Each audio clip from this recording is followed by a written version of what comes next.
നിങ്ങളെ ഏവരെയും ഒരു ബീച്ചിലെ സായാഹ്നത്തിലേക്ക് ക്ഷണിക്കുകയാണ്.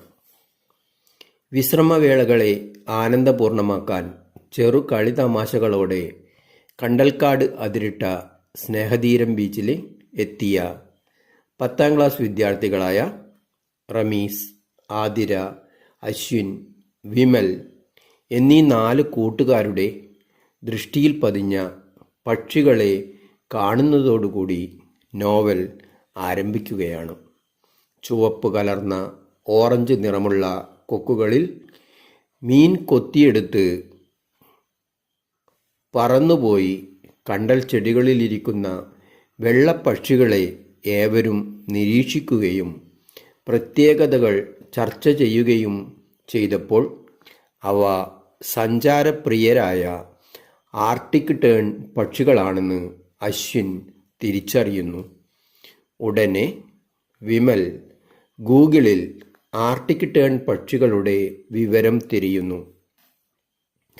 ഉത്തരധ്രുവത്തിലെ അലാസ്കയിലും കാനഡയിൽ നിന്നും വർഷാവർഷം ദക്ഷിണ ധ്രുവത്തിലേക്ക് സഞ്ചരിക്കലാണ് ഇവരുടെ പ്രധാന ഹോബിയെന്നും ഉത്തരാർദ്ധഗോളത്തിൽ വേനൽ വരുമ്പോൾ തണുപ്പ് തേടി ദക്ഷിണ ധ്രുവത്തിലേക്കും ദക്ഷിണാർദ്ധഗോളത്തിൽ വേനൽ വരുമ്പോൾ തിരിച്ച് ഉത്തരധ്രുവത്തിലേക്കും പറക്കുന്ന ഇവർക്ക് വർഷത്തിൽ 2 പ്രാവശ്യം വേനൽ കാണാൻ പറ്റുമെന്നും അതിനായി ഓരോ വർഷവും 90,000 കിലോമീറ്റർ വരെ ആർട്ടിക് ടേൺ പക്ഷികൾ സഞ്ചരിക്കുമെന്നും മനസ്സിലാക്കി.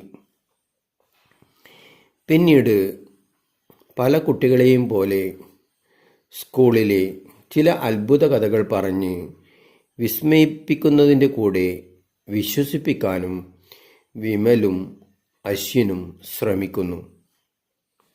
ഒരിക്കൽ ചൊവ്വാഗ്രഹത്തിൽ നിന്ന് ഒരു പെൺകുട്ടി ഭൂമിയിലേക്ക് വന്നതും അശ്വിനെയും വിമലിനെയും കൂട്ടി സൂര്യനിലേക്ക് യാത്ര നടത്തിയെന്നുമെന്നൊക്കെ വീമ്പിളക്കുന്നതും അത് സ്വപ്നം കണ്ടതായിരിക്കുമെന്ന് പറഞ്ഞ് മറ്റു കുട്ടികൾ കളിയാക്കുന്നതും അല്ലെന്ന് പറഞ്ഞ് അശ്വിൻ തർക്കിക്കുന്നതും സാനിയ എന്ന പെൺകുട്ടിയാണ് ചൊവ്വാഗ്രഹത്തിൽ നിന്നും വന്ന് ഞങ്ങളെ കൂട്ടിക്കൊണ്ടുപോയതെന്നും സാനിയുടെ കയ്യിലെ കമ്പ്യൂട്ടറിലാണ് യാത്രയുടെ വിവരങ്ങളുള്ളതെന്നും പറഞ്ഞ് അശ്വിനും വിമലും സമർത്ഥിക്കാൻ ശ്രമിച്ചപ്പോൾ എങ്കിൽ നമുക്ക് ധ്രുവപ്രദേശങ്ങളിലേക്ക് കൊണ്ടുപോകാൻ സാനിയയോട് പറയാമോ എന്ന് മറ്റു കുട്ടികൾ ചോദിച്ചു.